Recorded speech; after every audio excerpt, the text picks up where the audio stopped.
It starts as a whisper, a tremor beneath the sea, a sigh in the wind, a ripple in the clouds. We don't notice it at first. We are too busy, building, driving, scrolling, believing we are safe inside the walls we made. But the earth is not silent. It remembers. It breathes. And sometimes it wakes up angry. The ground splits open.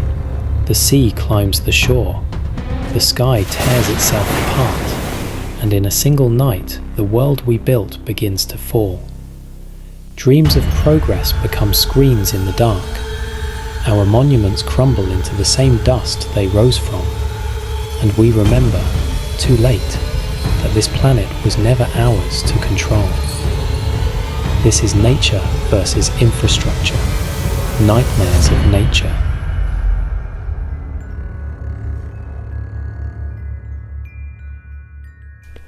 On a quiet Friday afternoon, the people of Japan went about their day as usual. Offices, classrooms, and factories buzzed with the rhythm of routine. But beneath the Pacific Ocean, a force older than civilization itself had begun to move. A rupture, 32 kilometers beneath the sea floor, along one of the most volatile fault lines on Earth. The Pacific Plate lunged westward, shifting more than 50 meters in seconds. A magnitude 9 earthquake, the strongest ever recorded in Japan. Across the Tohoku region, the ground shook for nearly 6 minutes.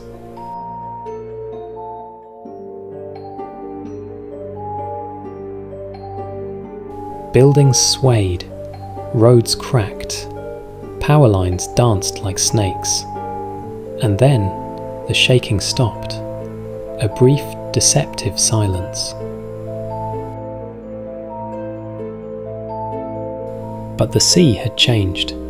It began to draw back, far beyond the low tide line. Fishing boats tipped in the mud. Gulls circled in confusion.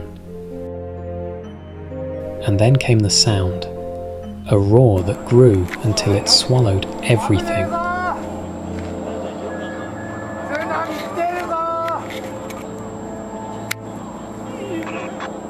A wall of water, black and furious, charging toward the coast at hundreds of kilometers per hour. Not a wave, but a moving horizon.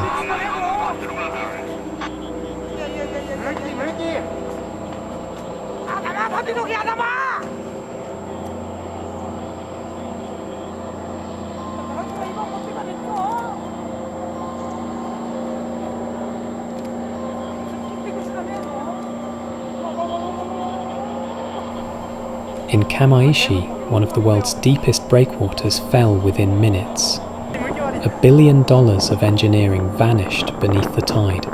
Concrete shattered, steel bent, human achievement erased by the sheer mass of water.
Then the flood turned inland.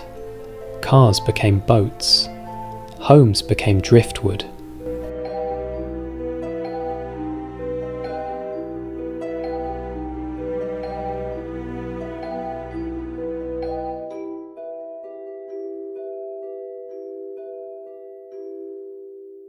Entire neighborhoods turned into rivers.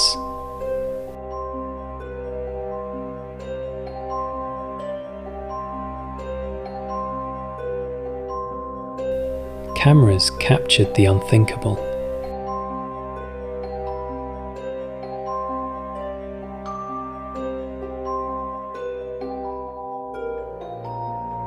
Streets swallowed whole, towns erased from the map.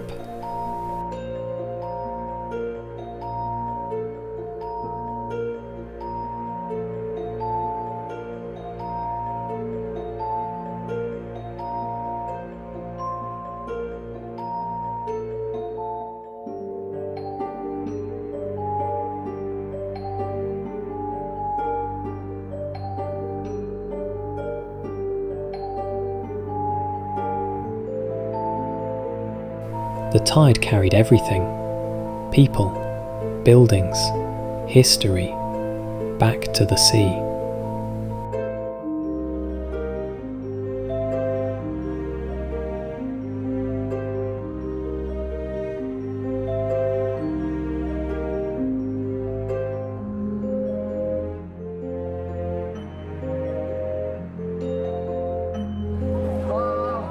More than 15,000 lives were lost.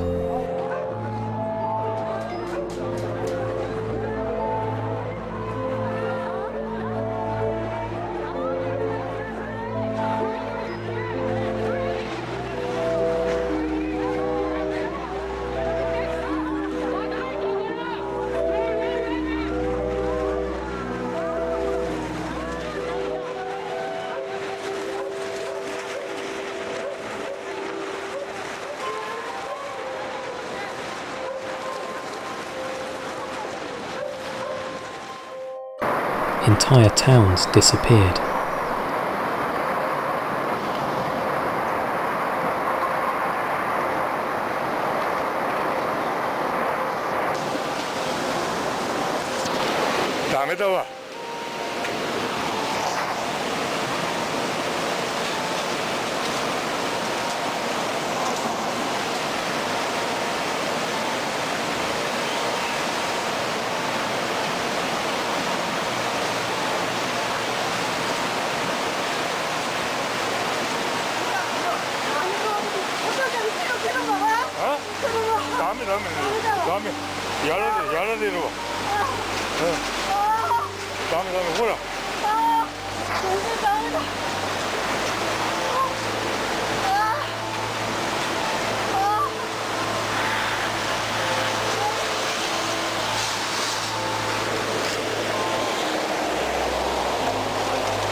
どうしようもないって。もうダメだわ。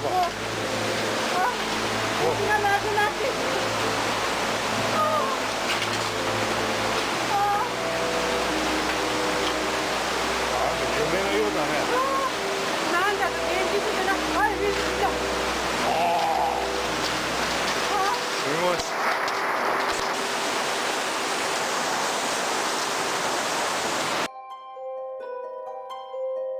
And even after the water withdrew, Japan faced another horror, the Fukushima nuclear disaster. Born from this same wave.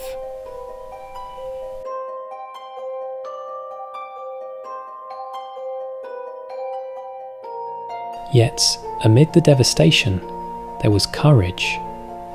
Rescue teams pushed through wreckage, neighbours saved strangers, and engineers began rebuilding, determined that the coast would rise again. This was more than a natural disaster.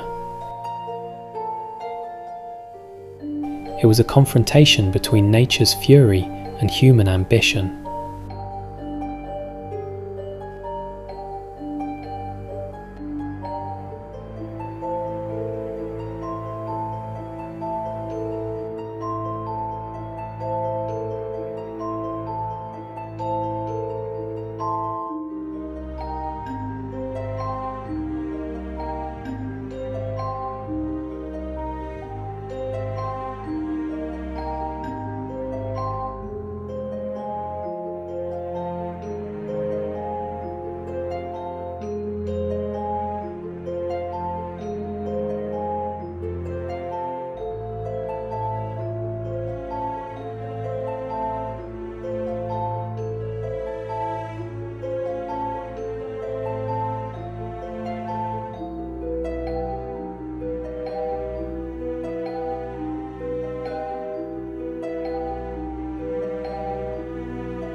In August 2005, over the warm waters of the Gulf of Mexico, a storm was born. Not yet monstrous, just a swirl of clouds, wind and potential. But nature had other plans. Katrina gathered strength. She spun into shape. Atmosphere, heat, moisture, every element aligned. What began as a storm would soon become a nightmare. Warnings were issued, evacuations began, maps showed the path. Cities along the Gulf braced for impact. But even with preparation, nobody could fully predict how fury would strike. The wind came first, ripping, howling, relentless. Roofs peeled back, windows shattered.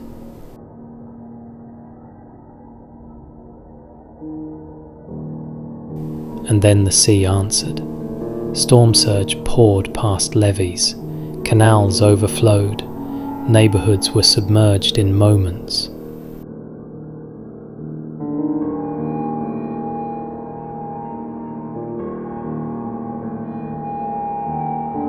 What should have been defences became conduits for disaster. The wind, the rain, and the floodwater consumed New Orleans. People clung to rooftops, praying for rescue.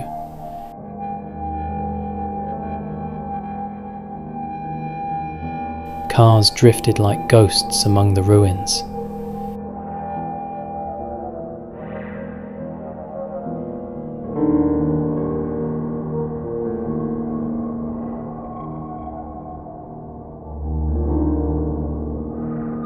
The city built to hold back the sea was drowned by it instead.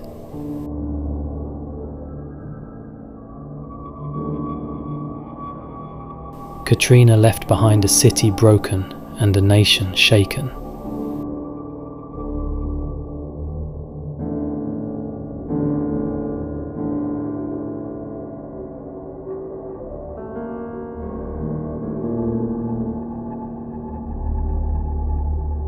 More than 1,800 lives were lost.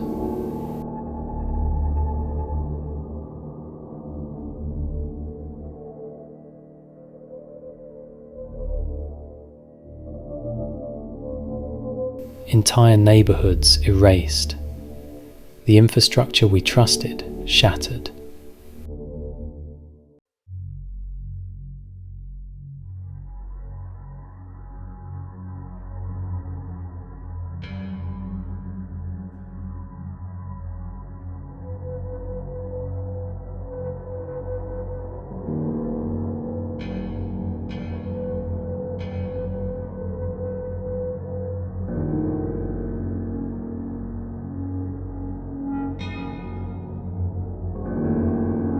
Years later, scars remain, in the land and in the people.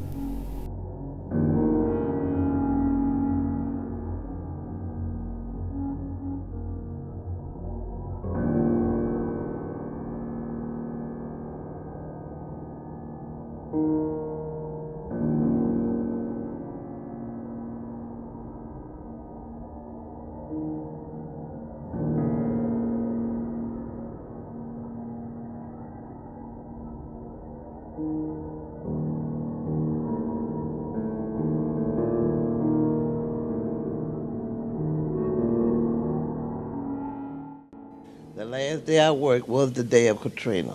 That day was August 29th, 2005, the day that would completely change Gwendolyn Turner's life.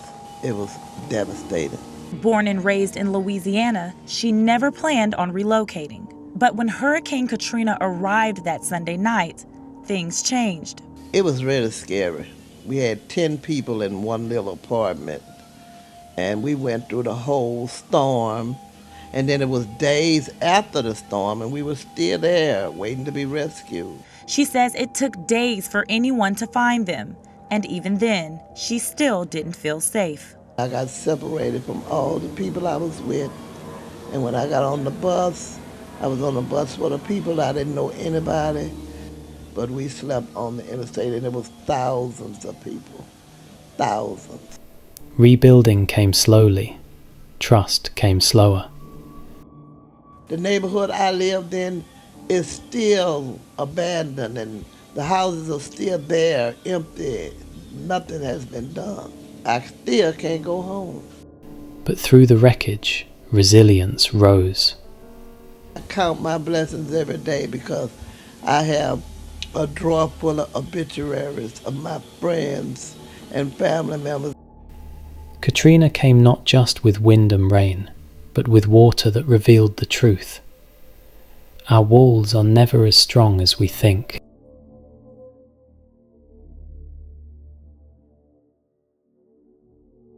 On December 26th, 2004, the ocean's calm broke first. Not with fury, but with a shift beneath the earth. A massive fault ruptured deep below the Indian Ocean. The sea itself began to rise.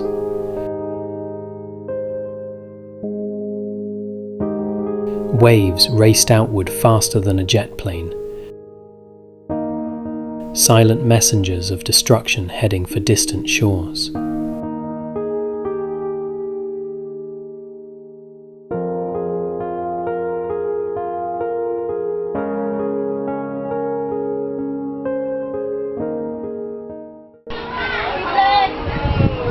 In Thailand, the water pulled back.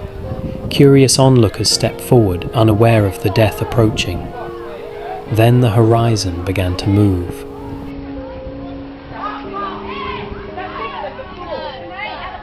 A wall of water, dark and heavy, surged toward land.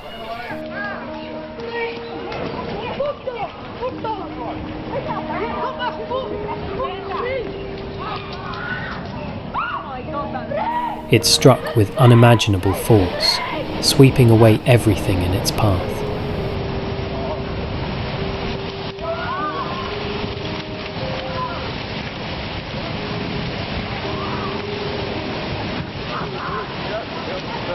Holy crap!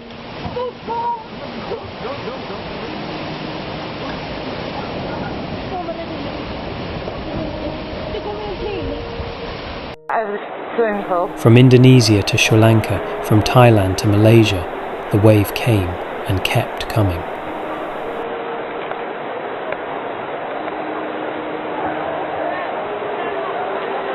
Shit. Get inside! Get inside! Come on, guys!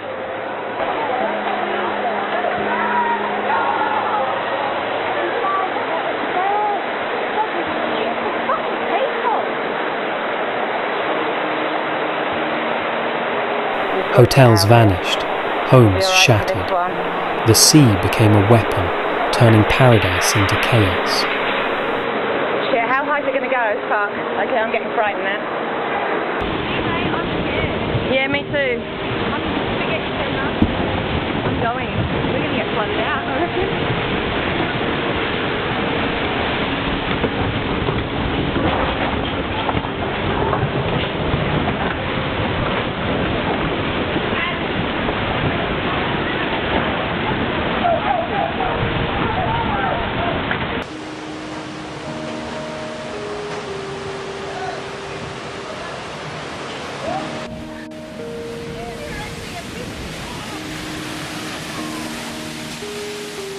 Another one.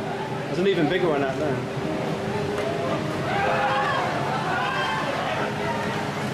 Oh shit.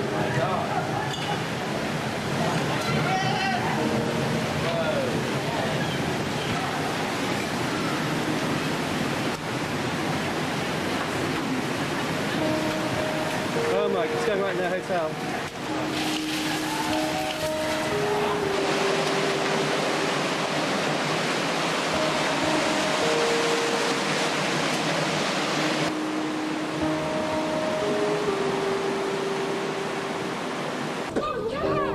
I know, I can see it. That wave is a good 15, 20 feet tall. Easy.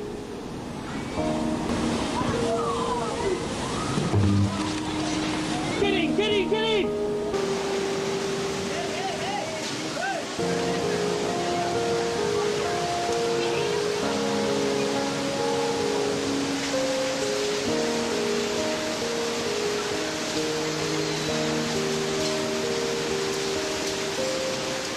ครับเหตุการณ์นี้ไม่เคยเกิดครับครั้งแรกในประเทศไทยครับ Puing-puing bekas gempa.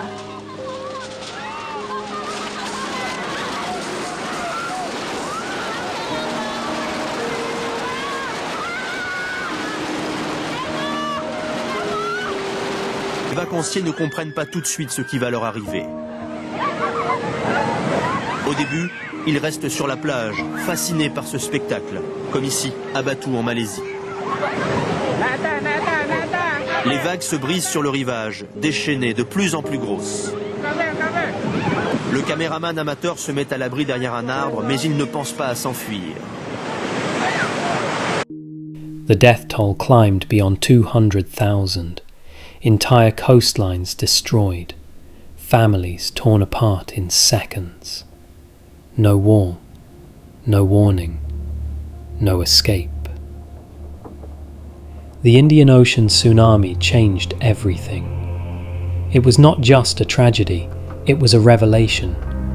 We saw the planet's true scale and our own smallness within it.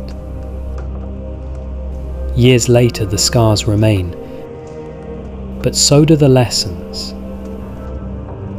Warning systems were built, communities rebuilt, and humanity learned once again that the sea always takes back what it is owed.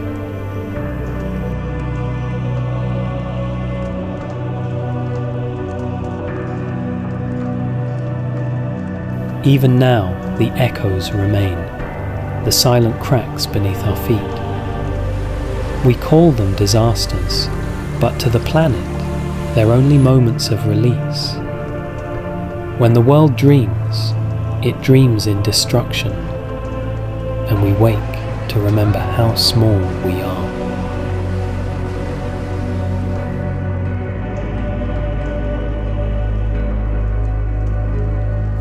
If you found this episode powerful, give it a like, subscribe, and share. It truly helps the channel grow and keeps these stories of nature's fury alive.